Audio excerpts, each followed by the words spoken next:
പ്രിയപ്പെട്ട വിദ്യാർത്ഥികളെ, plus two പഠനത്തിന് ശേഷം കൊമേഴ്സ് വിഷയങ്ങളിൽ വിവിധ പ്രവേശന മത്സര പരീക്ഷകൾ എഴുതാൻ തയ്യാറെടുക്കുന്ന വിദ്യാർത്ഥികൾക്കായി കൈറ്റ് വിക്ടേഴ്സ് ഒരുക്കുന്ന കീ ടു എൻട്രൻസ് പരിശീലന പരിപാടിയിലേക്ക് എല്ലാവർക്കും സ്വാഗതം. ഹയർ സെക്കൻഡറി രണ്ടാം വർഷത്തെ അക്കൗണ്ടൻസി വിഷയത്തെ അടിസ്ഥാനമാക്കി മത്സര പരീക്ഷകളിൽ ചോദിക്കാൻ സാധ്യതയുള്ള മൾട്ടിപ്പിൾ ചോയ്സ് ക്വസ്റ്റ്യൻസ് ആണ് ഈ അധ്യായത്തിൽ നമ്മൾ ചർച്ച ചെയ്യുന്നത്. സെക്കൻഡ് ഇയർ അക്കൗണ്ടൻസിയുടെ accounting for partnership basic concepts എന്ന അധ്യായത്തിലെ preparation of partners capital account എന്ന ടോപ്പിക്കുമായി ബന്ധപ്പെട്ട ചോദ്യങ്ങളും ഉത്തരങ്ങളും ഡിസ്കസ് ചെയ്യുന്ന ഈ അധ്യായത്തിലേക്ക് എല്ലാവർക്കും ഒരിക്കൽ കൂടി സ്വാഗതം. പാർട്ട്നേഴ്സിൻ്റെ ക്യാപിറ്റൽ അക്കൗണ്ട് തയ്യാറാക്കുന്നതുമായി ബന്ധപ്പെട്ട ചില കാര്യങ്ങളാണ് നമ്മൾ ആദ്യം ചർച്ച ചെയ്യുന്നത്. നമുക്കറിയാം, പാർട്ട്നേഴ്സിൻ്റെ ക്യാപിറ്റൽ അക്കൗണ്ട് തയ്യാറാക്കാൻ രണ്ട് മെത്തേഡ് ഉണ്ടെന്നറിയാം. ഫ്ലക്ച്വേറ്റിംഗ് ക്യാപിറ്റൽ മെത്തേഡും ഫിക്സഡ് ക്യാപിറ്റൽ മെത്തേഡും. ഫ്ലക്ച്വേറ്റിംഗ് ക്യാപിറ്റൽ മെത്തേഡ് പ്രകാരം പാർട്ട്നേഴ്സിൻ്റെ ക്യാപിറ്റലുമായി ബന്ധപ്പെട്ട് വരുന്ന ഏത് ഇടപാടുകളും ഒരൊറ്റ അക്കൗണ്ടിൽ തന്നെയാണ് എഴുതുന്നത് എന്ന് നമുക്കറിയാം. അത് പാർട്ട്നേഴ്സ് ക്യാപിറ്റൽ അക്കൗണ്ട് എന്ന അക്കൗണ്ടിലാണ് നമ്മൾ എല്ലാ വിവരങ്ങളും ചേർക്കുന്നത്. പാർട്ട്നേഴ്സ് കൊണ്ടുവന്ന മൂലധനം, അവർക്ക് സാലറി ഉണ്ടെങ്കിൽ സാലറി, ഇൻട്രസ്റ്റ് ഓൺ ക്യാപിറ്റൽ ഉണ്ടെങ്കിൽ അത്, അതുപോലെ ഡ്രോയിങ്സ് ഉണ്ടെങ്കിൽ ആ ഡ്രോയിങ്സ്, ഇൻട്രസ്റ്റ് ഓൺ ഡ്രോയിങ്സ് ഉണ്ടെങ്കിൽ അത്, എല്ലാ ഇടപാടുകളും ഒരു അക്കൗണ്ടിൽ തന്നെ എഴുതുന്നതാണ് ഫ്ലക്ച്വേറ്റിംഗ് ക്യാപിറ്റൽ മെത്തേഡ് എന്ന് നമുക്കറിയാം. ഫിക്സഡ് ക്യാപിറ്റൽ മെത്തേഡ് പ്രകാരം ക്യാപിറ്റൽ അക്കൗണ്ട് തയ്യാറാക്കുകയാണെങ്കിൽ അതിൽ പാർട്ട്നേഴ്സിൻ്റെ ക്യാപിറ്റൽ മാത്രം ക്യാപിറ്റൽ അക്കൗണ്ടിൽ എഴുതുകയും ബാക്കി ക്യാപിറ്റലുമായി ബന്ധപ്പെട്ട് വരുന്ന എല്ലാ ട്രാൻസാക്ഷൻസും മറ്റൊരു സെപ്പറേറ്റ് അക്കൗണ്ടായ കറണ്ട് അക്കൗണ്ടിൽ എഴുതുകയാണ് ചെയ്യുന്നത്. അത്തരം അവസ്ഥയിൽ പാർട്ട്നേഴ്സിൻ്റെ ക്യാപിറ്റൽ അക്കൗണ്ട് ഫിക്സഡ് ആയി നിൽക്കും. അതിൻ്റെ ബാലൻസിൽ മാറ്റമുണ്ടാവില്ല. അഡീഷണൽ ക്യാപിറ്റൽ കൊണ്ടുവരാതിരിക്കുകയും വിഡ്രോവൽ ഓഫ് ക്യാപിറ്റൽ ഇല്ലെങ്കിൽ പാർട്ട്നേഴ്സിൻ്റെ ക്യാപിറ്റൽ അക്കൗണ്ട് സ്ഥിരമായി നിൽക്കും എന്നുള്ളതാണ് ഈ മെത്തേഡിൻ്റെ പ്രത്യേകത.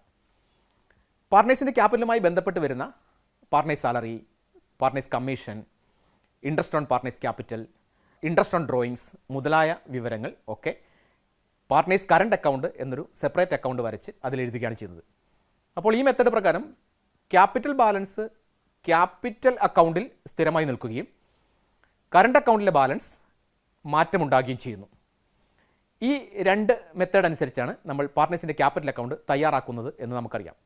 ഈ ഭാഗവുമായി ബന്ധപ്പെട്ട് മത്സര പരീക്ഷകൾക്ക് വരാൻ സാധ്യതയുള്ള മൾട്ടിപ്പിൾ ചോയ്സ് ക്വസ്റ്റ്യൻസ് ആണ് നമ്മൾ ഈ അധ്യായത്തിൽ ചർച്ച ചെയ്യുന്നത്. നമുക്ക് ചോദ്യത്തിലേക്ക് കടക്കാം.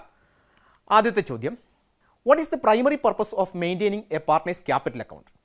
ഒരു പാർട്ട്ണറുടെ ക്യാപിറ്റൽ അക്കൗണ്ട് മെയിൻറ്റെയിൻ ചെയ്യുന്നതിൻ്റെ ഏറ്റവും പ്രാഥമികമായ ഉദ്ദേശം എന്താണ് എന്നാണ് ഈ ചോദ്യത്തിൽ ചോദിച്ചിരിക്കുന്നത്. 4 options: to record the partners salary, പാർട്ട്നേഴ്സിൻ്റെ ശമ്പളം രേഖപ്പെടുത്തുന്നതിന് വേണ്ടി; to record all transactions related to the partners, പാർട്ട്നേഴ്സുമായി ബന്ധപ്പെട്ട എല്ലാ ഇടപാടുകളും എഴുതുന്നതിന് വേണ്ടി; to record only the partners profit, പാർട്ട്നേഴ്സിൻ്റെ പ്രോഫിറ്റ് മാത്രം എഴുതാൻ വേണ്ടി; to record the partners personal expense, പാർട്ട്ണറുടെ പേഴ്സണൽ എക്സ്പെൻസ് രേഖപ്പെടുത്തുന്നതിന് വേണ്ടി. ഇപ്പോൾ നമ്മൾ മുൻപേ പറഞ്ഞ ആമുഖത്തിൽ കണ്ടതുപോലെ പാർട്ട്നേഴ്സിൻ്റെ ക്യാപിറ്റലുമായി ബന്ധപ്പെട്ട അല്ലെങ്കിൽ ഒരു പാർട്ട്ണറുമായി ബന്ധപ്പെട്ട എല്ലാ ഇടപാടുകളും രേഖപ്പെടുത്തുന്നതിനാണ് ക്യാപിറ്റൽ അക്കൗണ്ട് തയ്യാറാക്കുന്നത്. ആ അർത്ഥത്തിൽ നോക്കുമ്പോൾ ഇതിൽ രണ്ടാമത്തെ ഓപ്ഷനായ to record all transactions related to the partners ആണ് ഇതിൻ്റെ ശരിയായ ഉത്തരം എന്ന് നമുക്ക് മനസ്സിലാക്കാം. Primary purpose of maintaining partners capital account എന്നത് to record all transactions related to the partner എന്നുള്ളതാണ്. So the option 2 is the right answer. മറ്റൊരു ക്വസ്റ്റ്യൻ പരിശോധിച്ച് നോക്കാം. Which method of maintaining capital accounts involves keeping a separate current account? ഒരു separate current account സൂക്ഷിക്കേണ്ടി വരുന്ന ഏത് മെത്തേഡാണ് എന്നുള്ളത്, ക്യാപിറ്റൽ അക്കൗണ്ട് തയ്യാറാക്കുമ്പോൾ ഏത് മെത്തേഡ് അനുസരിച്ചാണ് ഒരു സെപ്പറേറ്റ് കറണ്ട് അക്കൗണ്ട് തയ്യാറാക്കുന്നത്? നമുക്കറിയാം, ഫിക്സഡ് ക്യാപിറ്റൽ മെത്തേഡ് പ്രകാരം ക്യാപിറ്റൽ അക്കൗണ്ടിനകത്ത് പാർട്ട്നേഴ്സിൻ്റെ capital balance, permanent withdrawal of capital ഇത് മാത്രമേ എഴുതുകയുള്ളൂ എന്നറിയാം. പാർട്ട്ണറുടെ ക്യാപിറ്റലുമായി ബന്ധപ്പെട്ട് വരുന്ന ബാക്കി എല്ലാ ഇൻഫർമേഷനും മറ്റൊരു അക്കൗണ്ടിൽ, കറണ്ട് അക്കൗണ്ടിലാണ് സൂചിപ്പിക്കുന്നത്. ആ അർത്ഥത്തിൽ താഴെയുള്ള ഓപ്ഷൻസ് നോക്കിയാൽ fixed capital method, fluctuating capital method, hybrid capital method, both 1 and 2 ഇങ്ങനെ നമുക്ക് ഓപ്ഷൻസ് കാണാം. അപ്പോൾ പാർട്ട്നേഴ്സിൻ്റെ കറണ്ട് അക്കൗണ്ട് സെപ്പറേറ്റ് ആയിട്ട് മെയിൻറ്റെയിൻ ചെയ്യേണ്ടി വരുന്നത് പാർട്ട്നേഴ്സിൻ്റെ ക്യാപിറ്റൽ ഫിക്സഡ് ആയിരിക്കുന്ന സമയത്താണ്. ആൻസർ 1 ഫിക്സഡ് ക്യാപിറ്റൽ മെത്തേഡ് എന്ന് നമുക്ക് കാണാം. മറ്റൊരു ചോദ്യം, under the fluctuating capital method where interest on capital and drawings are recorded? Fluctuating capital method പ്രകാരം ഇൻട്രസ്റ്റ് ഓൺ ക്യാപിറ്റൽ, ഡ്രോയിങ്സ് എന്നിവ എവിടെയാണ് എഴുതുന്നത്? നമുക്കറിയാം, ഫ്ലക്ച്വേറ്റിംഗ് ക്യാപിറ്റൽ മെത്തേഡ് പ്രകാരം ഒരു ക്യാപിറ്റൽ അക്കൗണ്ട് മാത്രമേ ഉള്ളൂ. പാർട്ട്ണറുടെ ക്യാപിറ്റലുമായി ബന്ധപ്പെട്ട് വരുന്ന എല്ലാ ഇടപാടുകളും ആ ക്യാപിറ്റൽ അക്കൗണ്ടിൽ തന്നെയാണ് എഴുതുന്നത്. അതുകൊണ്ട് തന്നെ ഇൻട്രസ്റ്റ് ഓൺ ക്യാപിറ്റൽ, ഡ്രോയിങ്സ് മുതലായവ ക്യാപിറ്റൽ അക്കൗണ്ടുമായി ബന്ധപ്പെട്ട ഇടപാടായതുകൊണ്ട് അതും ക്യാപിറ്റൽ അക്കൗണ്ടിൽ തന്നെയാണ് എഴുതേണ്ടത്. ഇവിടെ സെപ്പറേറ്റ് കറണ്ട് അക്കൗണ്ട് മെയിൻറ്റെയിൻ ചെയ്യേണ്ട ആവശ്യമില്ല, ഫ്ലക്ച്വേറ്റിംഗ് ക്യാപിറ്റൽ മെത്തേഡ് ആയതുകൊണ്ട് തന്നെ. അപ്പോൾ നമ്മൾ ഉത്തരം പരിശോധിച്ച് നോക്കിയാൽ ഒന്നാമത്തെ ഓപ്ഷനിൽ ഇന്നെ സെപ്പറേറ്റ് കറണ്ട് അക്കൗണ്ട് ആവശ്യമില്ല എന്ന് നമുക്കറിയാം. ഡയറക്ട്ലി ഇൻ ദ ക്യാപിറ്റൽ അക്കൗണ്ടിലേക്ക് നേരിട്ട് രേഖപ്പെടുത്തുന്നു. അപ്പോൾ ഉത്തരം അവിടെ നമുക്ക് കിട്ടി, directly in the capital account എന്നുള്ളതാണ് ഈ ചോദ്യത്തിൻ്റെ കറക്റ്റ് ഉത്തരം. So answer is option 2, directly in the capital account. മറ്റൊരു ചോദ്യം നോക്കാം. A partnership firm maintains there capital account under fluctuating capital method. അപ്പോൾ ഇവിടെ പാർട്ട്നേഴ്സ് മെയിൻറ്റെയിൻ ചെയ്യുന്നത് ഫ്ലക്ച്വേറ്റിംഗ് ക്യാപിറ്റൽ മെത്തേഡ് പ്രകാരമാണ്. ഫ്ലക്ച്വേറ്റിംഗ് ക്യാപിറ്റൽ മെത്തേഡ് എന്ന് പറയുമ്പോൾ തന്നെ നമുക്ക് മനസ്സിൽ ഓർമ്മ വരേണ്ടത് പാർട്ട്നേഴ്സിൻ്റെ ക്യാപിറ്റൽ ബാലൻസ് മാറിക്കൊണ്ടിരിക്കുന്ന ഒരു ക്യാപിറ്റൽ അക്കൗണ്ടാണ്. അപ്പോൾ സ്വാഭാവികമായിട്ടും ഒരു അക്കൗണ്ട് മാത്രമേ ഉണ്ടാവുള്ളൂ, അത് പാർട്ട്നേഴ്സിൻ്റെ ക്യാപിറ്റൽ അക്കൗണ്ട് മാത്രമാണ്. ഇവിടെ കറണ്ട് അക്കൗണ്ട് ഉണ്ടാവില്ല, പാർട്ട്നേഴ്സിൻ്റെ ക്യാപിറ്റൽ അക്കൗണ്ട് മാത്രമേ ഉണ്ടാവുകയുള്ളൂ. അങ്ങനെയെങ്കിൽ which among the following statement is not true in respect of partners capital account? ഇതൊരു നെഗറ്റീവ് ക്വസ്റ്റൻ ആണ്. ആ നെഗറ്റീവ് ക്വസ്റ്റിൻ്റെ അകത്ത് ചോദിക്കുന്നത് which among the following statement is not true in respect of partners capital account എന്നാണ്. പാർട്ട്നേഴ്സിൻ്റെ capital അക്കൗണ്ടുമായി ബന്ധപ്പെട്ട് ശരിയല്ലാത്തത് ഏതാണെന്ന് കണ്ടെത്തണം. നോക്കാം. ഓപ്ഷൻ 1 പറയുന്നത് only partners capital account is maintained. പാർട്ട്ണറുടെ ക്യാപിറ്റൽ അക്കൗണ്ട് മാത്രമേ മെയിൻറ്റെയിൻ ചെയ്യുന്നുള്ളൂ. ഫ്ലക്ച്വേറ്റിംഗ് ക്യാപിറ്റൽ മെത്തേഡ് പ്രകാരം പാർട്ട്നേഴ്സിൻ്റെ ക്യാപിറ്റൽ അക്കൗണ്ട് മാത്രമേ മെയിൻറ്റെയിൻ ചെയ്യുന്നുള്ളൂ. അപ്പോൾ അത് ശരിയാണ്, ആ പ്രസ്താവന ശരിയാണ്. രണ്ടാമത്തത് both partners current account and partners capital account should be prepared. പാർട്ട്ണറുടെ കറണ്ട് അക്കൗണ്ടും പാർട്ട്ണറുടെ ക്യാപിറ്റൽ അക്കൗണ്ടും മെയിൻറ്റെയിൻ ചെയ്യണം എന്നുള്ളതാണ്. നമുക്കറിയാം ഫ്ലക്ച്വേറ്റിംഗ് ക്യാപിറ്റൽ മെത്തേഡ് പ്രകാരം പാർട്ട്ണറുടെ ക്യാപിറ്റൽ അക്കൗണ്ട് മാത്രം മെയിൻറ്റെയിൻ ചെയ്താൽ മതി. ഇവിടെ കറണ്ട് അക്കൗണ്ടും ക്യാപിറ്റൽ അക്കൗണ്ടും മെയിൻറ്റെയിൻ ചെയ്യണമെന്ന് പറയുന്നു. അപ്പോൾ ആ രണ്ടാമത്തെ ഓപ്ഷൻ തെറ്റാണ്, നോട്ട് ട്രൂ ആണ്. ബാക്കി ഓപ്ഷൻ കൂടെ നമുക്കൊന്ന് പരിശോധിച്ച് നോക്കാം. Partners salary is credited to partners capital account. Fluctuating capital method പ്രകാരം പാർട്ട്ണറുടെ സാലറി പാർട്ട്നേഴ്സ് ക്യാപിറ്റൽ അക്കൗണ്ടിൽ ക്രെഡിറ്റ് ചെയ്യുകയാണ്, ശരിയാണ്. Drawings of partners are debited to partners capital account. Fluctuating capital method പ്രകാരം drawings of partners are debited to partners capital account, അതും ശരിയാണ്. അപ്പോൾ പ്രസ്താവന 1, 3, 4 ശരിയാണ്. ഇതിൽ ശരിയല്ലാത്ത ഒരേ ഒരു പ്രസ്താവന ഓപ്ഷൻ 2 ആണ്. That is both partners current account and partners capital account should be prepared എന്ന പ്രസ്താവന ഫ്ലക്ച്വേറ്റിംഗ് ക്യാപിറ്റൽ മെത്തേഡിൻ്റെ അടിസ്ഥാനത്തിൽ തെറ്റാണ് എന്ന് നമുക്ക് കാണാം. So the answer is option 2. Next question, which account is recorded in the partners capital account in case additional capital introduce by a partner? ഒരു partner additional capital കൊണ്ടുവരികയാണെങ്കിൽ ഏത് അക്കൗണ്ടിലാണ് രേഖപ്പെടുത്തുന്നത് എന്നാണ് ചോദ്യം. നമുക്ക് ആദ്യം ഇത്തരം ക്വസ്റ്റ്യൻ വരുമ്പോൾ നമ്മൾ ആദ്യം ജേണൽ എൻട്രി മനസ്സിൽ ഓർക്കുന്നതാണ് നല്ലത്. അഡീഷണൽ ക്യാപിറ്റൽ കൊണ്ടുവരുമ്പോൾ, ഒരു പാർട്ട്ണർ അഡീഷണൽ ക്യാപിറ്റൽ കൊണ്ടുവരുമ്പോൾ journal entry bank account debtor to partners capital account എന്നാണ്. അങ്ങനെയാണെങ്കിൽ താഴെ തന്നിരിക്കുന്ന ഓപ്ഷനിൽ ശരിയായ ഉത്തരം ഏത് അക്കൗണ്ടിലാണ് പാർട്ട്ണർ അഡീഷണൽ ക്യാപിറ്റൽ കൊണ്ടുവന്നത് രേഖപ്പെടുത്തുക എന്ന് ചോദിക്കുമ്പോൾ ഡ്രോയിങ്സിലല്ല, ഇൻട്രസ്റ്റ് ഓൺ ഡ്രോയിങ്സിലല്ല, ബാങ്ക് അക്കൗണ്ട് ഉണ്ട്. അപ്പം ബാങ്ക് അക്കൗണ്ടിലാണെന്ന് നമുക്ക് കാണാം. Journal entry bank account debtor to capital account എന്നായതുകൊണ്ട് ബാങ്ക് അക്കൗണ്ടിലാണ് അഡീഷണൽ ക്യാപിറ്റൽ കൊണ്ടുവരുന്നത് രേഖപ്പെടുത്തുന്നത് എന്ന് നമുക്ക് കാണാം. പാർട്ട്നേഴ്സ് കറണ്ട് അക്കൗണ്ട് ഒരിക്കലും വരില്ല, കാരണം പാർട്ട്നേഴ്സ് കറണ്ട് അക്കൗണ്ട് മെയിൻറ്റെയിൻ ചെയ്യുന്നത് ഫിക്സഡ് ക്യാപിറ്റൽ മെത്തേഡ് അനുസരിച്ചാണ്. ഫിക്സഡ് ക്യാപിറ്റൽ മെത്തേഡ് പ്രകാരം അഡീഷണൽ ക്യാപിറ്റൽ കൊണ്ടുവന്നാൽ അത് പാർട്ട്നേഴ്സിൻ്റെ ക്യാപിറ്റൽ അക്കൗണ്ടിലാണ് എഴുതേണ്ടത് എന്ന് നമുക്കറിയാം. അപ്പോൾ ഇവിടുത്തെ ശരിയായ ഉത്തരം ബാങ്ക് അക്കൗണ്ട് ഓപ്ഷൻ 3 ആണ് എന്ന് നമുക്ക് കാണാം. So answer is 3. Next question ഒരു മാച്ച് ദി ഫോളോയിങ് ക്വസ്റ്റ്യൻ ആണ്. Match the following terms with their explanations. താഴെ പറയുന്ന എക്സ്പ്ലനേഷൻസും ടേംസും നോക്കിക്കൊണ്ട് അവ തമ്മിൽ മാച്ച് ചെയ്യാനാണ് ആവശ്യപ്പെട്ടിരിക്കുന്നത്. Options fixed capital method, fluctuating capital method, partnership deed, profit and loss appropriation account. അതാണ് നമുക്ക് തന്നിരിക്കുന്ന ടേംസ്. അതുമായിട്ട് ബന്ധപ്പെട്ട എക്സ്പ്ലനേഷൻസ് വലതുവശത്ത് തന്നിട്ടുണ്ട്. The method where all transactions are recorded directly in the capital account. The method where the capital account remains constant with separate current accounts for changes. The account showing distribution of profit and loss among partners. The document outlining the profit sharing ratio and other agreements among partners. നമുക്ക് നോക്കാം. Fixed capital method പ്രകാരം അതിൻ്റെ ശരിയായ വിശദീകരണം എന്ന് പറയുന്നത് the method where the capital account remain constant with separate current account for changes. അപ്പോൾ അവിടെ ക്യാപിറ്റൽ അക്കൗണ്ടിലെ ബാലൻസ് കോൺസ്റ്റന്റ് ആയിരിക്കും, ബാക്കിയുള്ള ട്രാൻസാക്ഷൻസ് എഴുതുന്നതിന് വേണ്ടിയിട്ട് സെപ്പറേറ്റ് കറണ്ട് അക്കൗണ്ട് മെയിൻറ്റെയിൻ ചെയ്തിട്ടുണ്ടാവും. ആ അടിസ്ഥാനത്തിൽ നോക്കുകയാണെങ്കിൽ ഫിക്സഡ് ക്യാപിറ്റൽ മെത്തേഡിന് ചേർന്ന ഓപ്ഷൻ എന്ന് പറയുന്നത് രണ്ടാമത്തെ എക്സ്പ്ലനേഷനാണ്. അപ്പോൾ A2 എന്ന് നമുക്ക് കാണാം. രണ്ടാമത്തെ ഫ്ലക്ച്വേറ്റിംഗ് ക്യാപിറ്റൽ മെത്തേഡാണ്. ഫ്ലക്ച്വേറ്റിംഗ് ക്യാപിറ്റൽ മെത്തേഡ് പ്രകാരം the method where all transactions are recorded directly in the capital account. എല്ലാ ട്രാൻസാക്ഷൻസും ക്യാപിറ്റൽ അക്കൗണ്ടിൽ തന്നെ നേരിട്ട് എഴുതുന്നുണ്ട്. അപ്പോൾ അങ്ങനെ നോക്കുകയാണെങ്കിൽ ബി എന്ന് പറയുന്ന ടേമുമായിട്ട് ബന്ധപ്പെട്ട് എക്സ്പ്ലനേഷൻ എന്ന് പറയുന്നത് ഒന്നാമത്താണ്. So B1. സി പാർട്ണർഷിപ്പ് ഡീഡാണ്. പാർട്ണർഷിപ്പ് ഡീഡ് നമ്മൾ മുൻ അധ്യായത്തിൽ പറഞ്ഞിരുന്നു. പാർട്ണർഷിപ്പ് ഡീഡ് എന്ന് പറയുന്ന ഒരു റിട്ടേൺ എഗ്രിമെൻ്റ് ആണ്. That is a document outlining the profit sharing ratio and other agreement among partners ആണെന്ന് പറഞ്ഞു. അങ്ങനെയാണെങ്കിൽ ഇവിടെ ചേരുന്നത് C4 എന്നുള്ള ഓപ്ഷനാണ്. Then the profit and loss appropriation account. So profit and loss appropriation account ബന്ധപ്പെട്ട explanation the account showing distribution of profit and loss among the partners എന്നുള്ളതാണ്. So D3 എന്ന് നമുക്ക് കാണാം. അങ്ങനെയാകുമ്പോൾ മാച്ച് ചെയ്യുന്ന ഉത്തരം answer 4 A2 B1 C4 and D3 എന്ന് നമുക്ക് കാണാം. So option 4 is the right answer. Next question, what is the treatment of interest on drawings in the partners capital account? ഇത്തരം ക്വസ്റ്റ്യൻസ് കാണുമ്പോൾ നമ്മൾ അതിന് ജേണൽ എൻട്രി പറഞ്ഞു നോക്കുന്നതാണ് നല്ലത് എന്ന് നമുക്കറിയാം. സോ ഇൻട്രസ്റ്റ് ഓൺ ഡ്രോയിങ്സിൻ്റെ journal entry partners capital account debtor to interest on drawings എന്നാണ്. പാർട്ട്ണർ പിൻവലിച്ചു കൊണ്ടുപോയ തുകയ്ക്ക് ബിസിനസ്സിലേക്ക് അടയ്ക്കേണ്ട പലിശയാണ് ഇൻട്രസ്റ്റ് ഓൺ ഡ്രോയിങ്സ് എന്ന് പറയുന്നത്. സോ ബിസിനസ്സിനെ സംബന്ധിച്ച് അതൊരു ഇൻകമാണ്. അപ്പോൾ ആ ഇൻകം നമ്മൾ സാധാരണ ക്രെഡിറ്റ് ചെയ്തിട്ടാണ് അക്കൗണ്ടിങ് റൂൾ അനുസരിച്ച് അത് ക്രെഡിറ്റ് ചെയ്യുക എന്ന് നമുക്കറിയാം. അപ്പോൾ ജേണൽ എൻട്രി വരുന്നത് partners capital account debtor to interest on drawings എന്നാണ്. ചോദ്യം ഇങ്ങനെയാണ്, what is the treatment of interest on drawings in the partners capital account? Partners capital അക്കൗണ്ടിൽ ഇതെന്ത് ചെയ്യുന്നു എന്നാണ്.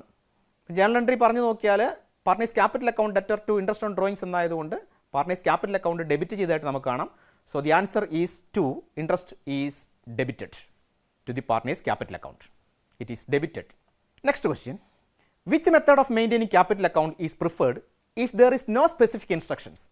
ക്യാപിറ്റൽ അക്കൗണ്ട് തയ്യാറാക്കുന്നതുമായി ബന്ധപ്പെട്ട് പ്രത്യേകിച്ച് നിർദ്ദേശങ്ങളൊന്നും തന്നിട്ടില്ല എങ്കിൽ ഏത് മെത്തേഡ് അനുസരിച്ചാണ് ക്യാപിറ്റൽ അക്കൗണ്ട് തയ്യാറാക്കുക എന്നൊരു ചോദ്യം വന്നേക്കാം. നമുക്കറിയാം, ഒന്നും പറയുന്നില്ല എങ്കിൽ പാർട്ട്നേഴ്സ് അവരുടെ ക്യാപിറ്റൽ അക്കൗണ്ട് തയ്യാറാക്കേണ്ടത് ഫ്ലക്ച്വേറ്റിംഗ് ക്യാപിറ്റൽ മെത്തേഡ് പ്രകാരമാണ്. കാരണം ഒരു ക്യാപിറ്റൽ അക്കൗണ്ട് മാത്രമേ ഉണ്ടാവുകയുള്ളൂ. എല്ലാ ട്രാൻസാക്ഷനും, ക്യാപിറ്റലുമായി ബന്ധപ്പെട്ട് വരുന്ന എല്ലാ ട്രാൻസാക്ഷനും ആ ക്യാപിറ്റൽ അക്കൗണ്ടിൽ തന്നെയാണ് സാധാരണയായി രേഖപ്പെടുത്താറുള്ളത്. അപ്പോൾ പ്രത്യേകിച്ച് ഇൻസ്ട്രക്ഷൻസ് ഇല്ല എങ്കിൽ പാർട്ട്നേഴ്സ് അവരുടെ ക്യാപിറ്റൽ അക്കൗണ്ട് മെയിൻറ്റെയിൻ ചെയ്യുന്നത് ഫ്ലക്ച്വേറ്റിംഗ് ക്യാപിറ്റൽ മെത്തേഡ് അനുസരിച്ചാണ്. So the right answer is 2, fluctuating capital method. Let us see another question. What happens to the partner's current account if it has a debit balance under the fixed capital method? പാർട്ട്നേഴ്സിൻ്റെ current അക്കൗണ്ടിന് ഒരു debit balance ആണെങ്കിൽ നമ്മൾ എന്ത് ചെയ്യുമെന്നാണ് ചോദ്യം. നമുക്കറിയാവുന്നതാണ്, സാധാരണ പാർട്ട്നേഴ്സിൻ്റെ ക്യാപിറ്റൽ അക്കൗണ്ടിന് എപ്പോഴും ക്രെഡിറ്റ് ബാലൻസ് ആണ്. ക്യാപിറ്റൽ അക്കൗണ്ട് ക്രെഡിറ്റ് ബാലൻസ് ആണെങ്കിൽ ബാലൻസ് ഷീറ്റിൻ്റെ ലയബിലിറ്റി സൈഡിലാണ് അത് നമ്മൾ സാധാരണയായിട്ട് കാണിക്കാറുണ്ടാവും. എന്നാൽ കറണ്ട് അക്കൗണ്ടിന് ഡെബിറ്റ് ബാലൻസും ആവാം ക്രെഡിറ്റ് ബാലൻസും ആവാം എന്ന് നമ്മൾ പഠിച്ചിട്ടുണ്ട്. പാർട്ട്നേഴ്സിൻ്റെ കറണ്ട് അക്കൗണ്ടിന് ക്രെഡിറ്റ് ബാലൻസ് ആണെങ്കിൽ ക്യാപിറ്റൽ കാണിക്കുന്നത് പോലെ തന്നെ ബാലൻസ് ഷീറ്റിൻ്റെ ലയബിലിറ്റി സൈഡിൽ കറണ്ട് അക്കൗണ്ട് എന്ന് പറഞ്ഞ് നമ്മൾ കാണിക്കാറുണ്ട്. എന്നാൽ കറണ്ട് അക്കൗണ്ട് ഡെബിറ്റ് ബാലൻസ് ആണെങ്കിൽ അത് അസറ്റ് സൈഡിലാണ് സാധാരണയായിട്ട് കാണിക്കാറുള്ളത്. ഓപ്ഷൻസ് പരിശോധിച്ച് നോക്കാം. It appears on the liability side of the balance sheet. ഒരിക്കലും വരില്ല, കാരണം ഇത് ഡെബിറ്റ് ബാലൻസ് ആണ്. ഡെബിറ്റ് ബാലൻസ് ആയതുകൊണ്ട് ലയബിലിറ്റി സൈഡിൽ വരില്ല. It is ignored. Debit balance ആണെങ്കിൽ അത് കാണിക്കേണ്ടതില്ല എന്നാണ് പറയുന്നത്, അതും തെറ്റാണ്. It appears on the asset side of the balance sheet. Balance ഷീറ്റിൻ്റെ അസറ്റ് സൈഡിൽ അത് കാണുന്നു എന്നാണ്. അപ്പോൾ ശരിയായ ഉത്തരം option 3, it appears on the asset side of the balance sheet എന്നാണ് എന്ന് നമുക്ക് കാണാം. മറ്റൊരു ക്വസ്റ്റ്യൻ പരിശോധിച്ച് നോക്കാം. Which account records the permanent withdrawal of capital by a partner? Partner അവരുടെ ക്യാപിറ്റലിൽ നിന്നും സ്ഥിരമായിട്ടൊരു എമൗണ്ട് വിഡ്രോ ചെയ്തുകൊണ്ട് പോവുകയാണ്. ക്യാപിറ്റലിൽ നിന്ന് ഒരു തുക അവർ പിൻവലിക്കുകയാണ്. അങ്ങനെയാണെങ്കിൽ ഏത് അക്കൗണ്ടിൽ രേഖപ്പെടുത്തും എന്നാണ് ചോദ്യം. അപ്പോൾ ഇത്തരം സാഹചര്യങ്ങളിൽ നമ്മൾ ആ ജേണൽ എൻട്രി പറഞ്ഞു നോക്കുകയാണ്. Journal entry partners capital account debtor to bank account എന്നാണ് വരിക. പെർമനൻറ്റ് വിഡ്രോവൽ ഓഫ് ക്യാപിറ്റൽ ആയതുകൊണ്ട് തന്നെ partners capital account debtor to bank account എന്നാണ് വരിക. സ്വാഭാവികമായിട്ടും അത് കറണ്ട് അക്കൗണ്ടിനെ ബാധിക്കില്ല. ക്യാപിറ്റൽ ബാലൻസ് എപ്പോഴും പാർട്ട്നേഴ്സിൻ്റെ ക്യാപിറ്റൽ അക്കൗണ്ടിലാണ് കാണിക്കുക എന്ന് നമ്മൾ പറഞ്ഞിരുന്നു. അപ്പോൾ കറണ്ട് അക്കൗണ്ട് അല്ല, ഓപ്ഷൻ 1 കറണ്ട് അക്കൗണ്ട് അല്ല. രണ്ടാമത്തെ പാർട്ട്നേഴ്സ് ക്യാപിറ്റൽ അക്കൗണ്ട് എന്ന് കാണുന്നുണ്ട്. പാർട്ട്നേഴ്സ് ക്യാപിറ്റൽ അക്കൗണ്ടിലാണ് ഇത് രേഖപ്പെടുത്തുന്നത്. Journal entry partners capital account debtor to bank account ആണ്. അതുകൊണ്ട് തന്നെ ഇവിടെ ഓപ്ഷൻ 2 ആണ് right answer, partners capital account. Next question, what is the effect of interest on capital on the partners capital account? Partners capital അക്കൗണ്ടിൽ എങ്ങനെയാണ് interest on capital ബാധിക്കുക എന്നുള്ളതാണ്. വീണ്ടും ഇത്തരം ക്വസ്റ്റ്യൻസിൽ ജേണൽ എൻട്രി ഒന്ന് പറഞ്ഞു നോക്കുക. ഇൻട്രസ്റ്റ് ഓൺ ക്യാപിറ്റൽ എന്ന് പറയുന്നത് ഫേമിനെ സംബന്ധിച്ചൊരു എക്സ്പെൻസ് ആണ്. എക്സ്പെൻസ് ഉണ്ടാകുമ്പോൾ നമ്മൾ ഡെബിറ്റ് ചെയ്യാണ് ചെയ്യുന്നത്. അത് പാർട്ട്നേഴ്സിൻ്റെ ക്യാപിറ്റലിൽ കൂടെ കൂട്ടിച്ചേർക്കുന്നത് കൊണ്ട് തന്നെ പാർട്ട്നേഴ്സിൻ്റെ ക്യാപിറ്റൽ ബാലൻസ് കൂടും എന്ന് നമുക്കറിയാം. സോ ജേണൽ എൻട്രി, ഇതുമായി ബന്ധപ്പെട്ട് വരുന്ന journal entry interest on capital account debtor to partners capital account എന്നാണ്. ഓപ്ഷൻസ് പരിശോധിച്ച് നോക്കാം. It is debited, it is credited, it has no effect, it is recorded in the firm's general ledger. So the right answer is it is credited in the partners capital account. Journal entry interest on capital account debtor to capital account എന്നാണ്. അപ്പോൾ capital account അതിൻ്റെ effect എന്ന് പറയുന്നത് it is credited. Let us see another question. Under which method does the partners capital account remains unchanged unless there is additional capital introduce or withdrawal of capital. ഏത് method അനുസരിച്ചാണ് പാർട്ട്നേഴ്സിൻ്റെ capital account unchanged ആയിട്ട് നിൽക്കുന്നത്, മാറ്റമില്ലാതെ നിൽക്കുന്നത്? അതായത് additional capital ഇല്ല, withdrawal of ക്യാപിറ്റലും ഇല്ല. ഈ രണ്ട് സാഹചര്യവും ഇല്ലാത്ത ഒരു സാഹചര്യത്തിൽ ഏത് മെത്തേഡ് അനുസരിച്ചാണ് പാർട്ട്നേഴ്സിൻ്റെ ക്യാപിറ്റൽ അക്കൗണ്ട് ഫിക്സഡ് ആയി നിൽക്കുന്നത് എന്നാണ് ചോദ്യം. നമുക്കറിയാം പാർട്ട്നേഴ്സിൻ്റെ ക്യാപിറ്റൽ അക്കൗണ്ട് ഫിക്സഡ് ആയി നിൽക്കുന്ന മെത്തേഡ് ഫിക്സഡ് ക്യാപിറ്റൽ മെത്തേഡാണ്. അഡീഷണൽ ക്യാപിറ്റൽ കൊണ്ടുവരിക, വിഡ്രോവൽ ഓഫ് ക്യാപിറ്റൽ ഉണ്ടാകുക. ഈ രണ്ട് സാഹചര്യവും സംഭവിക്കുന്നില്ല എങ്കിൽ പാർട്ട്നേഴ്സിൻ്റെ ക്യാപിറ്റൽ ഫിക്സഡ് ആയി നിൽക്കുന്ന ഒരേ ഒരു മെത്തേഡ് ഫിക്സഡ് ക്യാപിറ്റൽ മെത്തേഡാണ്. So the answer is first one, fixed capital method. മറ്റൊരു ക്വസ്റ്റ്യൻ, ഇതൊരു കേസ് തന്നിരിക്കുകയാണ്. ഈ കേസിൻ്റെ അടിസ്ഥാനത്തിൽ 13 മുതൽ 17 വരെയുള്ള ചോദ്യത്തിന് ഉത്തരം നൽകുക എന്നുള്ളതാണ്. നമുക്ക് ഈ കേസ് വിശദമായി പഠിച്ചു കഴിഞ്ഞാൽ ബാക്കിയുള്ള 13 മുതൽ 17 വരെയുള്ള ചോദ്യം എളുപ്പത്തിൽ ആൻസർ ചെയ്യാവുന്നതാണ്. Answer the question 13 to 17 after careful reading the given paragraph. Arun, Balu and Chandrika entered into a partnership on April 1st, 2023 and they initially contribute capital of rupees 50,000, rupees 30,000 and rupees 20,000 respectively. ഇവിടെ 3 partners അരുണും ബാലുവും ചന്ദ്രികയും ഇവരുടെ capital അവരുടെ പേരിൻ്റെ യഥാക്രമത്തിൽ പറഞ്ഞാൽ അരുൺ 50,000, ബാലു 30,000, ചന്ദ്രിക 20,000 എന്നിങ്ങനെയാണ്. They decided to share profit in the ratio of initial capital contribution. ഇവരുടെ profit share ചെയ്യുന്നതുമായി ബന്ധപ്പെട്ട് partnership ഡീഡിൽ പറഞ്ഞിരിക്കുന്നത് profit അവരുടെ ഇനിഷ്യൽ ക്യാപിറ്റൽ കോൺട്രിബ്യൂഷൻ അനുസരിച്ച് ഷെയർ ചെയ്യണമെന്നാണ്. ഇനിഷ്യൽ ക്യാപിറ്റൽ കോൺട്രിബ്യൂഷൻ 50,000, 30,000, 20,000 ആണെന്ന് പറഞ്ഞു. അപ്പോൾ സ്വാഭാവികമായിട്ടും അവരുടെ പ്രോഫിറ്റ് ഷെയറിംഗ് റേഷ്യോ 5:3:2 എന്ന് നമുക്ക് കാണാം. അവരുടെ ക്യാപിറ്റലിൻ്റെ അനുപാതം 50,000:30,000:20,000 എന്ന അടിസ്ഥാനത്തിലെടുത്താൽ profit sharing ratio 5:3:2. Their partnership deed provide for interest on capital at the rate of 10% per annum. Partnership ഡീഡിൽ വ്യവസ്ഥ പറഞ്ഞിട്ടുണ്ട് പാർട്ട്നേഴ്സിന് അവരുടെ ക്യാപിറ്റലിൻ്റെ 10% പലിശയ്ക്ക് അർഹതയുണ്ട്. So interest on capital is 10%. And the annual salary of rupees 30,000 to mister Arun being wholly participating in the management of business. ബിസിനസ്സിൻ്റെ മുഴുവൻ സമയ പ്രവർത്തനങ്ങളിൽ പങ്കെടുക്കുന്ന ആൾ എന്ന നിലയ്ക്ക് മിസ്റ്റർ അരുണിന് വാർഷികമായി 30,000 രൂപ ശമ്പളം കിട്ടാനും അർഹതയുണ്ട് എന്ന് പാർട്ണർഷിപ്പ് ഡീൽ പ്രത്യേകമായി പറഞ്ഞിട്ടുണ്ട്. Mrs Chandrika advance rupees 40,000 to the firm in addition to her capital contribution. ക്യാപിറ്റലിന് പുറമെ മിസ്സിസ് ചന്ദ്രിക 40,000 രൂപ ബിസിനസ്സിന് അഡ്വാൻസ് കൊടുത്തിട്ടുണ്ട്. ചുരുക്കി നമ്മൾ പറഞ്ഞാൽ പാർട്ട്നേഴ്സ് ലോണാണ്, മിസ്സിസ് ചന്ദ്രികാസ് ലോൺ എന്നാണ് നമ്മളതിന് പറയുക. 40,000 രൂപ നമ്മൾ മുൻ അധ്യായത്തിൽ പറഞ്ഞിട്ടുണ്ട്. പാർട്ണർഷിപ്പ് ഡീഡിൽ പറഞ്ഞാലും ഇല്ലെങ്കിലും ലോൺ തുകയ്ക്ക് 6% പലിശ കിട്ടാൻ പാർട്ട്നേഴ്സിന് അർഹതയുണ്ട് എന്ന കാര്യം മുൻ അധ്യായത്തിൽ നിന്ന് നമ്മൾ ഓർത്തിരിക്കുക. At the end of the first financial year the profit and loss appropriation account of the firm shows profit of rupees 1 lakh. ഒരു വർഷം കഴിയുമ്പോൾ അവരുടെ profit and loss appropriation account പ്രകാരമുള്ള ലാഭം 1,00,000 രൂപയാണ്. അത് പ്രത്യേകം എടുത്തു പറയാൻ കാരണം പ്രോഫിറ്റ് ആൻഡ് ലോസ് അക്കൗണ്ട് പ്രകാരമുള്ള ലാഭമാണ് എങ്കിൽ മുകളിൽ പറഞ്ഞ അപ്രോപ്രിയേഷൻസ് ഒക്കെ ആ ലാഭത്തിൽ നടത്തേണ്ടതാണ്. പക്ഷേ ഇവിടെ profit and loss appropriation account പ്രകാരമാണ് 1,00,000 രൂപ പ്രോഫിറ്റ് എന്ന് പറഞ്ഞാൽ മുകളിൽ പറഞ്ഞിരിക്കുന്ന ഇൻട്രസ്റ്റ് ഓൺ ക്യാപിറ്റലും പാർട്ട്നേഴ്സ് സാലറിയും ഇൻട്രസ്റ്റ് ഓൺ ലോണും ഒക്കെ അപ്രോപ്രിയേറ്റ് ചെയ്തതിന് ശേഷമുള്ള പ്രോഫിറ്റാണ് 1,00,000 രൂപ എന്ന് നമ്മൾ പ്രത്യേകം ശ്രദ്ധിക്കേണ്ടതാണ്. ഇനി നമുക്ക് ഇതുമായി ബന്ധപ്പെട്ട ഓരോ ചോദ്യങ്ങൾ പരിശോധിച്ച് നോക്കാം. ആദ്യത്തെ ചോദ്യം, under the fluctuating capital method how is the profit allocated among partners. മുകളിൽ തന്നിരിക്കുന്ന ആ കേസ് അനുസരിച്ച് ഫ്ലക്ച്വേറ്റിംഗ് ക്യാപിറ്റൽ മെത്തേഡാണ് ഫോളോ ചെയ്യുന്നതെങ്കിൽ how is the profit allocated among the partners. Profit എങ്ങനെയാണ് പാർട്ട്നേഴ്സിൻ്റെ ഇടയ്ക്ക് വീതം വെക്കുക എന്നുള്ളതാണ് ചോദ്യം. Equally among all partners, proportional to their initial capital contribution, based on role in managing business, determined by the seniority of partners. പാരഗ്രാഫിൽ നിന്ന് നമുക്ക് വ്യക്തമാണ് പാർട്ട്നേഴ്സ് അവരുടെ പ്രോഫിറ്റ് ഷെയർ ചെയ്യാൻ proportional to their initial capital contribution ആണ് എന്ന് പറഞ്ഞു. That is 5:3:2 എന്ന് പറഞ്ഞു. അങ്ങനെയാണെങ്കിൽ the right answer is option 2, proportional to their initial capital contribution. 50,000, 30,000, 20,000 എന്ന ആ ക്യാപിറ്റൽ കോൺട്രിബ്യൂഷൻ്റെ അടിസ്ഥാനത്തിൽ 5:3:2 എന്ന അനുപാതത്തിൽ പാർട്ട്നേഴ്സ് അവരുടെ ലാഭം ഷെയർ ചെയ്യുന്നു.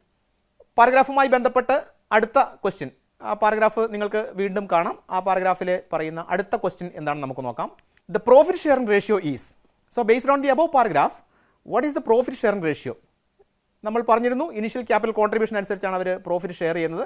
അങ്ങനെയാകുമ്പോൾ 50,000, 30,000, 20,000 ആണ് ഇനീഷ്യൽ ക്യാപിറ്റൽ കോൺട്രിബ്യൂഷൻ എങ്കിൽ അരുൺ, ബാലു, ചന്ദ്രിക എന്നിവർ പ്രോഫിറ്റ് ഷെയർ ചെയ്യുന്നത് 5:3:2 എന്നാണ് തന്നിരിക്കുന്ന ഓപ്ഷനിൽ. രണ്ടാമത്തെ ഓപ്ഷനാണ് അരുൺ, ബാലു ആൻഡ് ചന്ദ്രിക 5:3:2 എന്ന് നമ്മൾ കാണുന്നത്. So the right answer is second option 5:3:2. അതേ പാരഗ്രാഫുമായി ബന്ധപ്പെട്ട അടുത്ത ക്വസ്റ്റ്യൻ നമുക്കൊന്ന് പരിശോധിച്ച് നോക്കാം. The active partners or active partner in this firm is or are. ഈ ബിസിനസ്സിൽ ആക്റ്റീവ് പാർട്ട്ണർ അല്ലെങ്കിൽ ആക്റ്റീവ് പാർട്ട്നേഴ്സ് ഉണ്ടെങ്കിൽ ആരാണ് എന്നാണ് ചോദ്യം. അപ്പോൾ നമ്മൾ ആ ചോദ്യം പറയുന്നതിനിടയിൽ തന്നെ കണ്ടിരുന്നു, ഒരാൾ അതിൻ്റെ മാനേജ്മെൻറ്റിൽ മുഴുവൻ സമയവും ഇടപെട്ടുകൊണ്ടിരിക്കുന്നു എന്ന് നമ്മൾ കണ്ടു. ആ മുഴുവൻ സമയവും ഇടപെട്ടുകൊണ്ടിരിക്കുന്ന പാർട്ട്ണർ എന്നത് അരുൺ ആണ്. അയാൾക്ക് 30,000 രൂപ വാർഷിക ശമ്പളത്തിന് അർഹതയുണ്ട് എന്നും ആ പാരഗ്രാഫിൽ വ്യക്തമായിട്ട് സൂചിപ്പിച്ചിട്ടുണ്ട്. അങ്ങനെയാകുമ്പോൾ ഇതിൽ അരുൺ മാത്രമാണ് ഇതിലെ ആക്റ്റീവ് പാർട്ട്ണർ.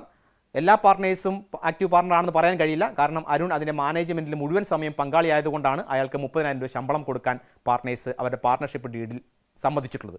ആ അർത്ഥത്തിൽ അരുൺ മാത്രമാണ് ഈ ബിസിനസ്സിലെ ആക്റ്റീവ് പാർട്ട്ണർ എന്ന് നമുക്ക് പറയാൻ കഴിയും. ആ പാരഗ്രാഫുമായി ബന്ധപ്പെട്ട അടുത്തൊരു ചോദ്യം പരിശോധിച്ച് നോക്കാം. The annual interest on loan payable to Mrs Chandrika will be. ഇവിടെയാണ് നമ്മൾ ശ്രദ്ധിക്കേണ്ടത്. മുൻ അധ്യായത്തിൽ പറഞ്ഞതുപോലെ annual interest on loan partnership ഡീഡിൽ പറഞ്ഞതായിട്ട് ആ പാരഗ്രാഫിൽ എവിടെയും ഇല്ല. പാർട്ട്ണർഷിപ്പ് ഡീഡിൽ ഇൻട്രസ്റ്റ് ഓൺ ലോൺ പറയുന്നില്ല എങ്കിൽ പാർട്ട്നേഴ്സ് 6% പലിശ കിട്ടാൻ അർഹതയുണ്ട് എന്ന് മുൻ അധ്യായങ്ങളിൽ നമ്മൾ സൂചിപ്പിച്ചിട്ടുണ്ട്. ചന്ദ്രിക അവരുടെ ക്യാപിറ്റലിൻ്റെ പുറമെ ബിസിനസ്സിലേക്ക് കോൺട്രിബ്യൂട്ട് ചെയ്തത് 40,000 രൂപയാണ് എന്ന് ആ ചോദ്യത്തിൽ പറയുന്നുണ്ട്. അങ്ങനെയെങ്കിൽ ആ 40,000 രൂപയുടെ 6% പലിശ കിട്ടാൻ ചന്ദ്രികയ്ക്ക് അർഹതയുണ്ട്. 40,000-ൻ്റെ 6% എന്ന് പറയുന്നത് 2,400 രൂപയാണ്. സോ ഓപ്ഷൻ 3 2,400 എന്നുള്ളതാണ് കറക്റ്റ് ആൻസർ എന്ന് നമുക്ക് കാണാം. ആ പാരഗ്രാഫുമായി ബന്ധപ്പെട്ട ക്വസ്റ്റ്യൻ തുടരുകയാണ്. ചോദ്യം ഇങ്ങനെയാണ്: in the given illustration what is Balu's share of profit credit to his capital account for the first year. ഇപ്പോൾ ഫസ്റ്റ് ഇയറിൽ ആ ബിസിനസ്സിന് കിട്ടിയ ലാഭം എല്ലാ അപ്രോപ്രിയേഷൻ നടത്തിയതിന് ശേഷം profit and loss appropriation account പ്രകാരം ആ ബിസിനസ്സിന് കിട്ടിയ ലാഭം 1,00,000 രൂപയാണ് എന്ന് പറഞ്ഞിട്ടുണ്ട്. പാർട്ട്നേഴ്സിൻ്റെ പ്രോഫിറ്റ് ഷെയറിംഗ് റേഷ്യോ എന്നത് അവരുടെ ഇനിഷ്യൽ ക്യാപിറ്റൽ കോൺട്രിബ്യൂഷൻ അനുസരിച്ചായിരിക്കണം എന്ന് ക്വസ്റ്റ്യനിൽ പറയുകയും ചെയ്തിട്ടുണ്ട്. ഇനിഷ്യൽ ക്യാപിറ്റൽ കോൺട്രിബ്യൂഷൻ 50,000, 30,000, 20,000 എന്നിങ്ങനെയാണ്. ആ അടിസ്ഥാനത്തിൽ അവരുടെ പ്രോഫിറ്റ് ഷെയറിംഗ് റേഷ്യോ 5:3:2 എന്ന് നമുക്ക് കാണാം. എങ്കിൽ അവരുടെ ആദ്യത്തെ വർഷത്തെ ലാഭം 1,00,000 രൂപ അവർ 5:3:2 എന്ന അനുപാതത്തിൽ ഷെയർ ചെയ്യുന്നു. പാർട്ട്ണർ ബാലു രണ്ടാമത്തെ പാർട്ട്ണറാണ്. അങ്ങനെയാകുമ്പോൾ രണ്ടാമത്തെ പാർട്ട്ണറുടെ ഷെയർ എന്ന് പറയുന്നത് 3/10 ആണ് എന്ന് നമുക്കറിയാം. 5:3:2 എടുത്താൽ 5, 3, 8, 2, 10. അപ്പോൾ ടോട്ടൽ പ്രോഫിറ്റ് 10 ആണെങ്കിൽ 10ൽ 5 അരുൺ, 10ൽ 3 ബാലുവിന്, 10ൽ 2 ചന്ദ്രികയ്ക്ക് എന്നിങ്ങനെയാണ് റേഷ്യോ. എങ്കിൽ ഈ 1,00,000 രൂപയെ 3/10 എന്ന് ഡിവൈഡ് ചെയ്താൽ നമുക്ക് കാണാൻ കഴിയുന്നത് 1,00,000 into 3/10 is equal to ₹30,000. So the right answer is answer 3, that is ₹30,000. ആ പാരഗ്രാഫുമായി ബന്ധപ്പെട്ട് 17 വരെയുള്ള ക്വസ്റ്റ്യൻസ്, 13 മുതൽ 17 വരെയുള്ള ക്വസ്റ്റ്യൻസ് ആണ് നമ്മൾ ഡിസ്കസ് ചെയ്തത്. ഇനി നമുക്ക് മറ്റൊരു ഏരിയ പരിശോധിച്ച് നോക്കാം. Match the following methods with their characteristics. Methods തന്നിട്ടുണ്ട്, അതിന് സവിശേഷതകൾ തന്നിട്ടുണ്ട്. ഫിക്സഡ് ക്യാപിറ്റൽ മെത്തേഡ് ഉണ്ട്, ഫ്ലക്ച്വേറ്റിംഗ് ക്യാപിറ്റൽ മെത്തേഡ് ഉണ്ട്, പ്രോഫിറ്റ് ആൻഡ് ലോസ് അക്കൗണ്ട് എന്നൊരു കൺസെപ്റ്റ് തന്നിട്ടുണ്ട്, ഇൻട്രസ്റ്റ് ഓൺ ഡ്രോയിങ്സുമായി ബന്ധപ്പെട്ട രീതിയും പറയുന്നുണ്ട്. അതിൻ്റെ സവിശേഷതകൾ: capital account fluctuates with each transaction, separate current account is maintained for transactions, record the firm's income and expenses, charge to partners for withdrawing funds. ഇങ്ങനെ options തന്നിട്ടുണ്ട്. നമുക്കറിയാം ഫിക്സഡ് ക്യാപിറ്റൽ മെത്തേഡ് പ്രകാരം ക്യാപിറ്റൽ അക്കൗണ്ട് ബാലൻസ് ഫിക്സഡ് ആയി നിൽക്കും. അതുകൊണ്ട് തന്നെ separate current account maintain ചെയ്യണം. അപ്പോൾ ഒന്നാമത്തെ മെത്തേഡിന് യോജിച്ചിരിക്കുന്നത് രണ്ടാമത്തെ ഓപ്ഷൻ, ക്യാരക്ടറിസ്റ്റിക്സിൽ രണ്ടാമത്തെ ഓപ്ഷനാണെന്ന് നമുക്കറിയാം. So fixed capital method match with the second one, separate current account is maintained for transactions. Fluctuating capital method പ്രകാരം capital account fluctuate with each transaction. അതിൻ്റെ ക്യാരക്ടറിസ്റ്റിക്സ് ഒന്നാമത്തേതാണെന്ന് നമുക്ക് കാണാം. So B match with the first one. Profit and loss account records firms incomes and expenses എന്ന് നമുക്കറിയാം. So C match with the third one.